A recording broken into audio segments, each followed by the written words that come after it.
नमस्कार दोस्तों, मैं चिन्मय स्वागत करता हूँ चिन्मय देव ब्लॉग में आप सभी भाइयों को, बहनों को, माताओं को और बड़े बुजुर्गों को। तो आई होप आप लोग ठीक होंगे और मैं भी ठीक हूँ।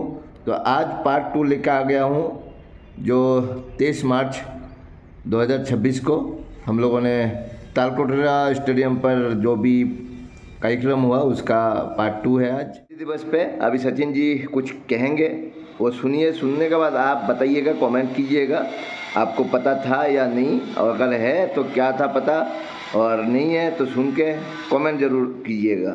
और आप कहाँ से देख रहे हो ये जरूर कमेंट कीजिए। तालकोटरा स्टेडियम नई दिल्ली में इस विशेष मौके पर, मौका विशेष इसलिए है साथियों क्योंकि आज से आप अगर साल गिनना शुरू करोगे तो आज से ठीक 6 साल के बाद, हम 2026 में हैं, 5 साल के बाद ये 100 वर्ष पूरे हो जाएंगे जब भगत सिंह, राजगुरु और सुखदेव ने अपने जीवन को क्या कर दिया था,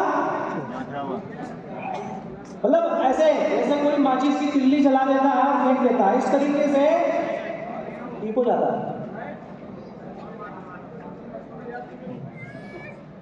मतलब जिस तरीके से हम अपने कपड़ों को, जूतों को, अपनी कोई इस्तेमाल की गई वस्तु को फेंक देते हैं, उन्होंने इसको रत्ती भर भी प्रयास नहीं किया। एक घटना मैं आपको बताऊंगा कि जो अपने ये थे सुखदेव जी थे, वो जब भर्ती होने के लिए आए क्रांतिकारियों की टीम में, तो इस संगठन था Hindustan socialist Republican association HSRA, जिसको हेड करते थे चंद्रशेखर आजाद जी।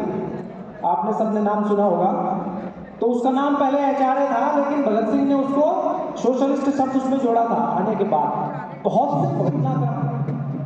बहुत सी घटनाएं जो हैं आज़ादी के आंदोलन में, ये इसलिए मैं आपको घटना याद दिला रहा हूँ क्योंकि बहुत सी घटनाएं आज़ादी के आंदोलन में जो हम पहले लड़ रहे थे, 1857 में शुरू हुई लड़ाई, और 1857 से शुरू होकर के ये भगत सिंह का जन्म हुआ 1907 में, ये भी 1906 में, 1908 में, ये सब उसी समय के हैं क्रांतिकारी। तो उसमें बहुत कुछ हम लगातार संघर्ष करते आए, लेकिन कुछ हिला नहीं ब्रिटिश साम्राज्य का। तो ये घटना उन्होंने सोशलिस्ट शब्द इसमें जोड़ा था। क्यों? क्योंकि उससे पहले जो क्रांतिकारी थे उनको एक ही लगता था, एक ही बात लगती थी, और आज भी यही है। जब कोई काम करता है समाज के अंदर तो लोगों को एक ही बात लगती है कि पैसा चाहिए किसी भी काम को करने के लिए, धन सबसे पहले चाहिए। तो यही सोच उस समय की थी हमारे क्रांतिकारियों की। तो बहुत से क्रांतिकारी तो सिर्फ जो है ना, अंग्रेजों का खजाना लूटा था, जो अपने शाहजहांपुर के क्रांतिकारी थे। नाम याद है आपको? क्या नाम था? हाँ, कंगोई कांड हुआ था। उन्होंने जब खजाना लूटा था, खजाना लूटने के बाद ही राम प्रसाद बिस्मिल का उनको पकड़ लिया गया। मतलब वो कोई काम नहीं कर पाए। आप उनके पढ़ोगे, उन्होंने जेल के अंदर जो लिखा है, उन्होंने लिखा है कि भाई जो करना था उसके लिए संसाधन जुटा रहे थे तो कुछ कर नहीं पाए हम। तो भगत सिंह के आने से बहुत कुछ बदलाव उन्होंने किया, और किया कब? जब वो जेल में थे। वो जो उनका समय था जेल के अंदर का, वही महत्व है। उससे पहले तो फाउंडेशन बनी। तो जो ये अपने सुखदेव जी थे, जब ये उसमें एंट्री ले रहे थे क्रांतिकारी संगठन में, तो ये प्रयास करते थे, अभ्यास करते थे यातनाएं सहने का। तो उन्होंने अपनी छाती को गर्म चिमटा लगा करके और छाती पर ऐसे लगा के रात को लेट गए। एक बार लगाया, त्वचा जल गई, फिर दूसरी बार लगाया, फिर तीसरी बार लगाया, फिर चौथी बार लगाया। तो 3-4 बार लगाया तो जब पूरा जल गया शरीर, तो सभी क्रांतिकारी लेटे हुए थे साथ में। तो उनका शरीर जब जल गया तो मुंह से उनके चीख निकल गई। जब चीख निकली तो बगल में पंडित जी सोए हुए थे, चंद्रशेखर आजाद जी। उन्होंने कहा कि क्या बात हो गई? उन्होंने कहा कुछ नहीं, वैसे ही हल्का सा दिक्कत हो गई थी। तो जब उन्होंने उसको हटा के देखा तो देखा कि यार तेरा तो पूरा जल गया। और फिर घटना पता करी तो उन्होंने कहा कि साहब मैं तो इसलिए अभ्यास कर रहा हूँ कि जब हम कभी अंग्रेजों के हत्थे अगर चढ़ गए, जेल में चले गए, तो वहाँ जो यातनाएं दी जाएंगी उसमें हम टूट न जाएं। तो इससे आप अंदाजा लगा सकते हैं कि किस तरह की मानसिक तैयारी और शारीरिक तैयारी उन्होंने की थी, और आपको और हमको आज दिल्ली के इस तालकटोरा स्टेडियम में हम जो इकट्ठे हो रहे हैं, पिछली बार हमने इसको समालका में मनाया था, आज से ठीक 1 साल पहले।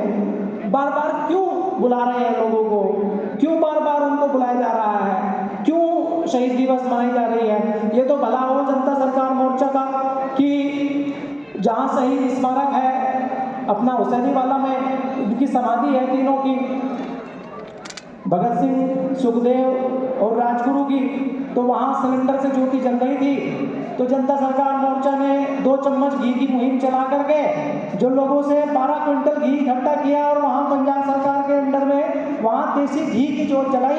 आप सब लोगों को उसमें योगदान रहा और जनता सरकार मोर्चा का बड़ा आभारी है, नहीं तो अब ये सिलेंडर की किल्लत जो जोत पे रुक जाती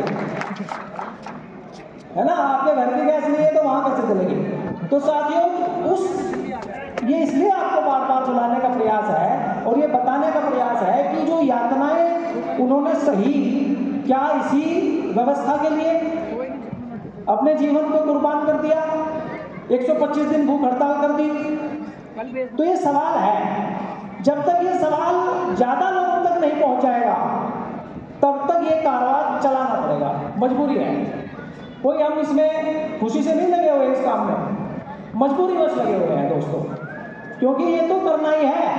अगर आप और हम उस परंपरा के अपने आप को वंशधर मानते हैं, मानने की बात है भाई, नहीं तो कोई बात नहीं है। अगर आप मानते हैं और उनको वाकई हम सम्मान करना चाहते हैं, शहीदों को, क्रांतिकारियों को, और उनको आदर्श मानते हैं, उनके लिए दीपक जलाने का अधिकारी अगर अपने को मानते हैं, तो फिर हमको वो व्यवस्था को सोचना पड़ेगा कि उन्होंने हंसते हंसते 125 दिन तक भूख हड़ताल करी और उसमें अपने बंगाल के क्रांतिकारी जतींद्र नाम जो थे, उनको जब जबरदस्ती पाइप डाल के वो खाना उनके लंग्स में चला गया, वो खा नहीं रहे थे उनकी हड़ताल तोड़वाने के लिए, तो वो मतलब तिल तिल करके उनकी मृत्यु हो गई थी। आप उनकी घटना को पढ़ोगे तो आपको बैठ नहीं पाओगे, इतनी बेचैनी हो जाएगी छोटी बात। पहले उनकी एक आंख की रोशनी चली गई, एक अंग मर गया, धीरे धीरे उनकी मौत हुई थी दोस्तों। तो वो किसके लिए, क्या करना चाहते थे, क्या स्वप्न था उनका, क्या उद्देश्य था? कुछ तो लक्ष्य रहा होगा। हमने कभी आज की पीढ़ी ने, और आज की पीढ़ी को तो ये बहुत जरूरी है बताना और ये आयोजन करना, लोगों को बुलाना कि भाई आज की पीढ़ी को तो कुछ मालूम ही नहीं है।